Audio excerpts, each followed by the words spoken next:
we start off with a local artist who doesn't care too much for the fame.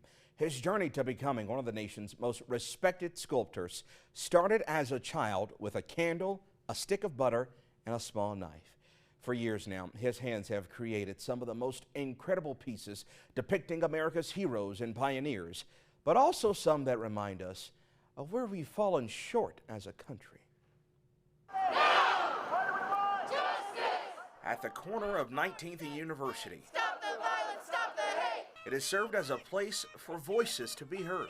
This is what democracy looks like! Different people, different causes, and the man behind it still finds it hard to believe that it's now been a decade since it first went up. What I want to leave is a tangent history,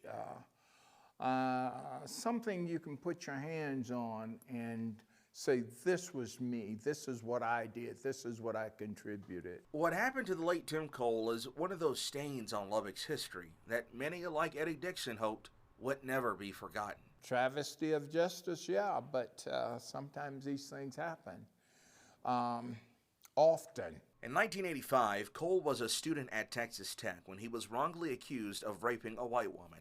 He was later convicted for the crime, but died in prison while serving a 25-year sentence. Years later, DNA evidence would prove that Cole had always been innocent, and that the real rapist was Jerry Wayne Johnson, who eventually confessed to the crime.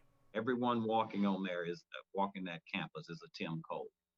And he was just pursuing the American dream, but he ended up living an American nightmare.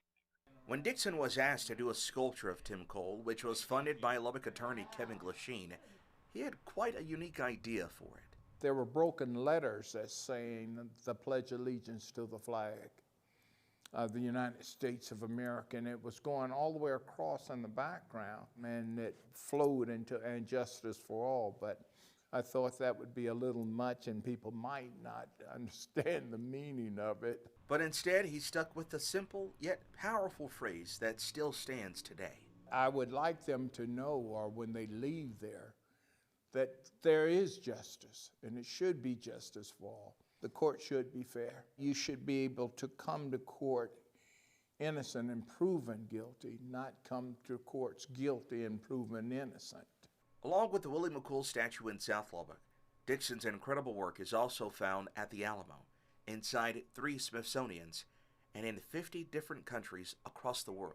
My job and my passion is to bring this history out. His latest project will be a 9-foot sculpture of Charlie O. Ferris, the first black woman to practice law in the state of Texas. Black attorney in Texas. Can you imagine the battle she had to fight? Her story, and the unsung ones of those like Quanah Parker, Doris Miller, the Buffalo Soldiers, and dozens more, including Tim Cole, is what Dixon likes to tell through his art. These are individuals that history forgot.